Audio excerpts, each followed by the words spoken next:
আসসালামু আলাইকুম everyone. I know it's too late, অনেক রাত হয়ে গেছে। আমরা এখনো শুটিং করছি পুতুলের বিয়ে, যেটা নিয়ে আসলে 2 দিন আসলে অনেক কিছু হয়ে গেছে। সবার মধ্যে একটা ভুল ভ্রান্তি কাজ করছে। আমি আসলে আমার লাইফে এরকম লাইভে আসিনি, বাট আমার কাছে মনে হয়েছে যখন একটা মিথ্যা কথা এভাবে কুচ্ছা রটানো হবে এবং একটা মেয়ে যখন দেখবে যে আরেকটা আর্টিস্ট কথা বলছে না বলে যা তা বলেই যাবে, করেই যাবে, তখন আমার কাছে মনে হয়েছে না, আমার অডিয়েন্স তো এখন একটা ভুল ভ্রান্তিতে আছে।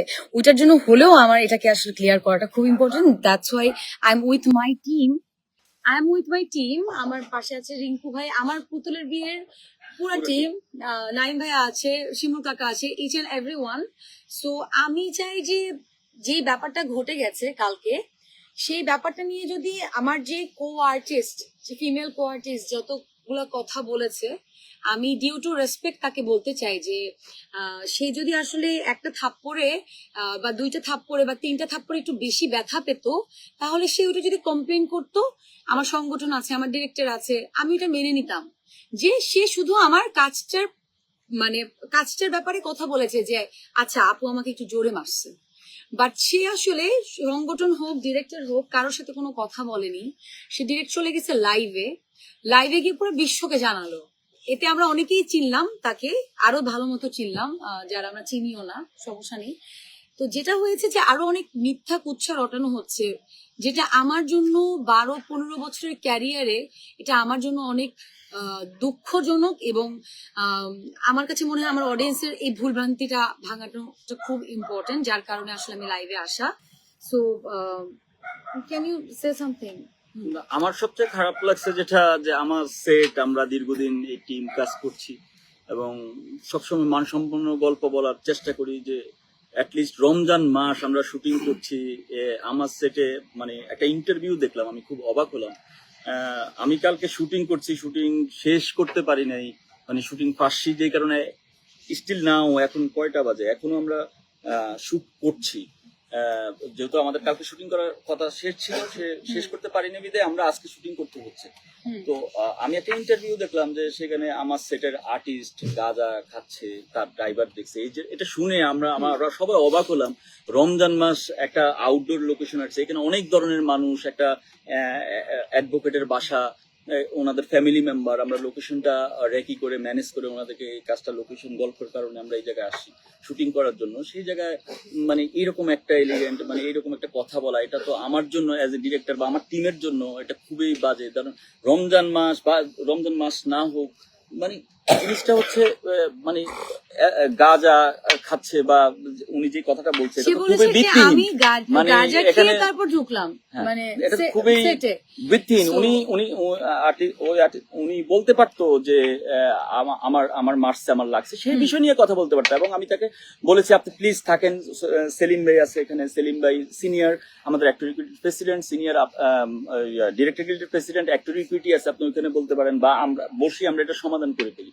কিন্তু উনি কথা শুনলেন না, উনি গাড়ি নিয়ে বের হয়ে গেলেন। দেন তো আপনারা জানেন।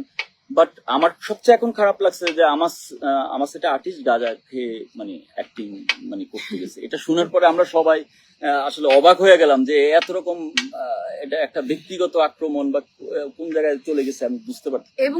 এবং এটা আমাদের খুব খারাপ লাগছে, মানে অ্যাজ এ ডিরেক্টর আমার খুব খারাপ লাগছে যে আমার সেটে এই ধরনের কথা ছিল। ড্রাইভারের কথা শুনে সে এটা কেন মন্তব্য করবে? এটা সে কি তার আবার আউটডোরে একটা শুটিং, তারপর সে ড্রাইভারের উপর চাপাই দিল যে আমি ড্রাইভারের মুখে শুনছি। ড্রাইভারের মুখে শুনে পাবলিক প্লেসে কেন এই কথা বলবে? সেটাই। আমরা এখানে আমার প্রত্যেকটা টিম মেম্বার আছে, সবাই আমরা একসাথে কাজ করছি। আজকে 5 নম্বর দিন এই শুটিংটা আমরা করছি। তো এই জায়গাটা আমারও মনে হয়েছে যে না, এটা নিয়ে কথা বলা উচিত। এটা ক্লিয়ার করার একটা জিনিস আমি মেইনলি বলতে চাই, আমি আসলে আমার লাইফে কখনো লাইভে আসিনি। আমার কাছে মনে হয়েছে it has to B stop. হ্যাঁ, তো আমি যেমন একটু আগে আমার ফেসবুকে ঢুকলাম, এন্ড আমার একটা বিষয় একটু বলার আছে যে আমি অবশ্যই আইনি পদক্ষেপ নিব এটার বিরুদ্ধে। যে এত বড় একটা মিথ্যা কথা তার ড্রাইভার যেহেতু দেখেছে, তার ড্রাইভার মানে আইনি পদক্ষেপের আগেও কিন্তু এটা মাথায় রাখতে হবে, আমাদের একটা সংগঠন আছে। আপনার যদি একটু ব্যথা লেগে থাকে, আমার এখানে কাটা, আমার পায়ে কেটে গেছে, আমরা 5 দিন ধরে শুটিং করছি, আমাদের অনেক অ্যাক্সিডেন্টলি আমাদের লেগে যেতে পারে। সো ব্যক্তিগত আক্রমণটা আপনি আমাকে করেছেন, যেটা আমার মনে হয় আমি যদি করতাম তাহলে আসলে আপনি আমার সেটেই থাকতেন না, আমার কাছে এটা মনে হয়েছে। আপনি আমাকে একটা কথা বললেন যে আপনি হঠাৎ করে আমাকে একটা যাওয়ার সময় একটা কথা বলে গেছে, তোমাদের কি মনে আছে যে যাওয়ার সময় বলে গেছে তুমি আমাকে মারলা, আমি এখনই, আমাকে হুমকি দিয়ে গেছে সে যে আমি সাংবাদিকদেরকে জানাবো, প্রেস কনফারেন্স করবো, সামথিং লাইক দ্যাট। সো তার এটা আসলে প্রি প্ল্যান ছিল। আর তাকে যদি আমি মারতামই, সে প্রথম দিন কেন সেটে কমপ্লেন করেনি? আমি যদি আমি তো তাকে মেরেছি for my character, for my story. So আমি যদি তাকে মারতাম, মানে আমি যদি তাকে ব্যক্তিগত আক্রমণই করতাম, সে কিন্তু প্রথম দিন আমার ডিরেক্টরকে বলতে পারতো, আমার ডিরেক্টর আমাকে বলতো, তখন আমরা জিনিসটা সলভ করতাম। সে সংগঠনকেও জানায়নি, কিন্তু সে ডিরেক্ট চলে গেছে লাইভে। সো উইচ ইজ নট মানে এটা পুরোপুরি কিন্তু ব্যক্তিগত আক্রমণ। আমার মনে হয় ব্যক্তিগত আক্রমণটা সে করেছে, সে একটা আরেকজন অ্যাক্টরের নাম নিচ্ছে, এগুলো নিয়ে আমি কোনো কথা বলতে চাই না, একদমই কথা বলতে চাই না। বাট আমি আরেকটা কথা বলতে চাই, আমি আইনি পদক্ষেপ নিব এটার জন্য। যে মিথ্যা কথাটা সে রটাচ্ছে, তার মনে হয়েছে আমরা চুপ আছি। এতগুলা মানুষ এখানে, এতগুলা মানুষকে আমি জোর করে, তারা বাধ্য না কিন্তু আমাকে নিয়ে কথা বলতে, বা এতগুলা মানুষ কিন্তু জোর করে এখানে দাঁড়াবে না আসলে।